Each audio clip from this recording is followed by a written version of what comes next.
네, 저는 이번에 기말 페이퍼 제목으로 여호와의 종에게서 공동체와 만민으로라는 제목으로 특별히 이사야 42장 1절 본문 말씀과 61장 1절 본문 말씀, 거기에 에스겔서 36장 27절, 요엘 2장 28절에 있는 말씀으로 중심으로 해서 하나님의 영이 처음에는 개인에게 메시아의 여호와의 종에게 임했다가 나중에는 이스라엘 민족 공동체에 임하게 되고 나아가서 모든 만민에게까지 임하게 될 거라고 하는 그 예언의 말씀을 연구를 하는데, 그것을 특별히 정경신학적인 방법, 정경 비평적인 방법으로 해서 논의하려고 준비를 했습니다.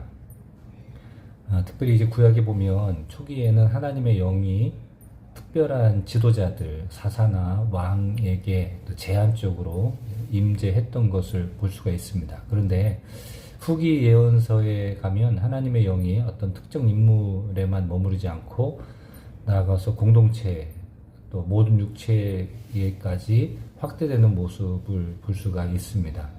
네, 그래서 이렇게 확대되는 과정 속에서 제가 갖게 되는 질문은 이사야 42장 1절, 61장 1절에 여호와의 종에게 임한 영이 어떤 역할을 수행을 했는가라고 하는 거고, 에스겔 36장 27절, 요엘 2장 28절에서 그 영을 받는 사람이 어떻게 확대되는가에 대한 질문, 그리고 이 네 본문이 정경 안에서 어떤 신학적인 흐름을 형성하고 있는가에 대해서 연구를 했습니다.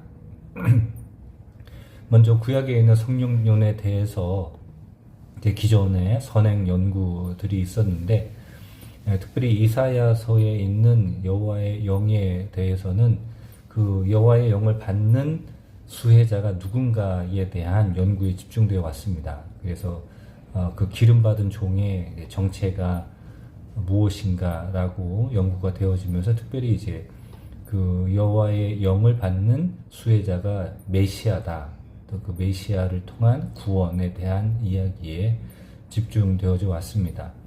요엘에 있는 어떤 성령에 대한 예언은 모든 육체에게 임해진다고 하는 것, 그래서 그것이 하나님의 어떤 구속의 역사를 이루어간다고 하는 것, 또 에스겔에서는 그 여호와의 영이 언약 공동체 전체로 임하게 되고 그럼으로써 언약 공동체가 변화되어지는, 하나님의 율법을 따라 살 수 있는 이제 그런 존재가 된다는 것, 나아가서 그것이 바로 이스라엘의 회복이고 또 하나님 백성의 근본적인 재창조라고 하는 이야기에 초점이 맞춰 있었습니다. 그런데 이런 기존의 연구들이 이제 각 본문을 독립적으로 다루는 경향이 있었습니다.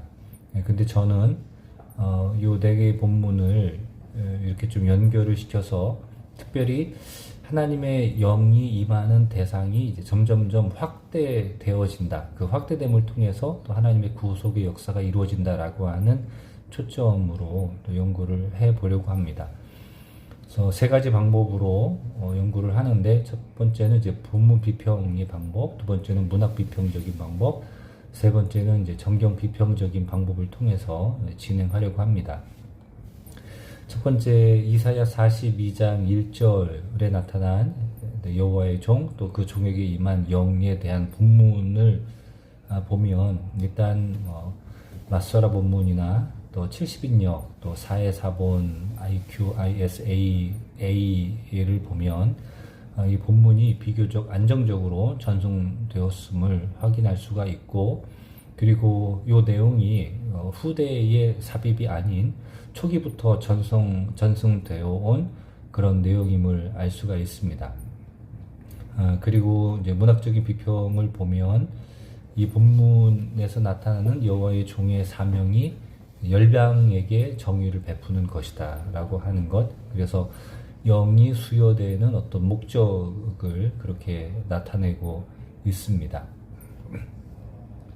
이런 본문이 영이 어떤 개인만을, 메시아만을 위해서 존재하는 것이 아니라 이 여호와의 종이 이 영을 받음으로 인해서 열방의 정의를 실현하기 위해 라고 하는 것이 여호와의 종이 이 영을 받는 최종의 어떤 수혜자가 아니라 그 영을 전달하는 자라고 하는 의미를 갖게 되고, 이것이 나중에 이제 에스겔 36장, 요엘 2장으로 이어지는 어떤 징검다리가 될 수 있다고 볼 수가 있습니다. 이사야 61장에 나타난 또 기름 부음 받은 종과 또 하나님의 영에 대한 이야기를 보면 본문 비평적으로 이 구절 역시 또 안정적으로 이렇게 전승되어진 것을 볼 수가 있습니다. 이 전승적인 면에 있어서 이 두 본문 사이에 좀 발전이 존재하고 있습니다. 이사야 42장은 여호와의 종을 좀 객관적으로 소개하고 있는 반면에 이 이사야서 61장에서는 그 여호와의 종이 주관적으로 자신이 그 여호와의 영을 받아서 그 사명을 할 것이라고 하는 어떤 주관적인 내용으로 내용을 나타내고 있습니다. 그리고 이사야 61장에 나와 있는 여호와의 종은 어떤 개인이 아니고 하나님의 백성을 대표하는 인물로 나타나고 있습니다. 그리고 여호와의 영을 받는 그 메시아가 성령을 받는 것이 자신만을 위한 것이 아니라 그의 사역을 통해서 하나님의 백성을 회복하기 위한 것이다 라고 이야기가 되어 있습니다.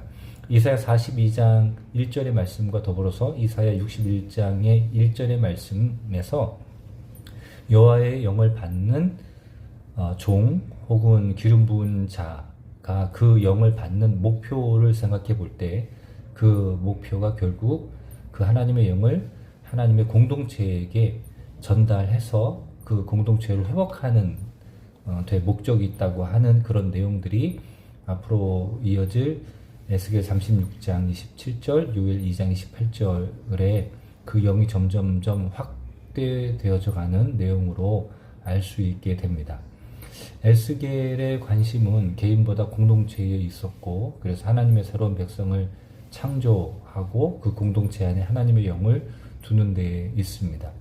그래서 그 영을 주는 이유는 그 전에 이스라엘 백성이 모세의 율법을 통해서 하나님께 순종할 수 없었기 때문에 이제는 그 하나님의 영을 통해서 하나님께서 새로운 언약 공동체를 이루어 가실 것이다 라는 내용을 해주고 있습니다. 이어서 그 요엘서의 말씀으로 이어져 보면 하나님께서는 그 요엘서를 통해서 내 영을 모든 육체에게 부어주리니라고 말씀하면서 모든 만민에게 영을 주실 것이라고 이야기를 하고 있습니다. 그런데 이런 그 네 본문을 정경적으로 쭉 읽어보면 여기에 어떤 발전이 있다고 하는 거죠. 그래서 처음에는 하나님의 영이 종에게 임했다가 이제는 공동체로 임하고, 그리고 요엘서에 가서 만민으로 하나님의 영이 임하는 범위가 점점점 확대되어진다고 하는 것이죠. 근데 이 본문 비평적인 관점으로 볼 때 이 네 본문이 독립된 정승이 아니라 하나님의 신학적인 흐름을 형성하고 있다고 볼 수가 있습니다.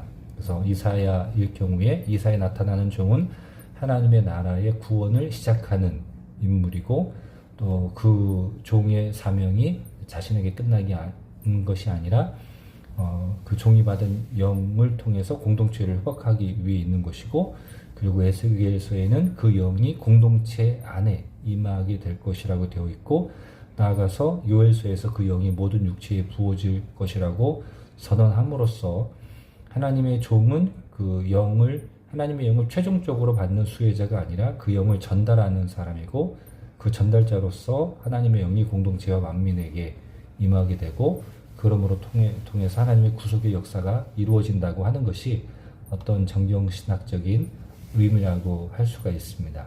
네, 그래서 이런 의미에서 논문의 내용들을 쭉 정리를 했고, 하나님의 종이 왜 영을 받는가라고 할 때 그 이사야 42장에서는 영을 통해서 열방에 하나님의 정의를 나타낸다. 이사야 61장에는 그 영을 통해서 가난한 자에게 복음을 선포한다. 그리고 이어서 에스겔서에서는 그 영을 통해서 하나님의 말씀에 순종하게 되고, 또 요엘서에서는 그 말씀을 통해서 모든 백성이 그 하나님의 영을 받고 하나님의 말씀에 순종함으로 또 구원을 받게 된다고 하는 내용이 쭉 진행되고 있습니다.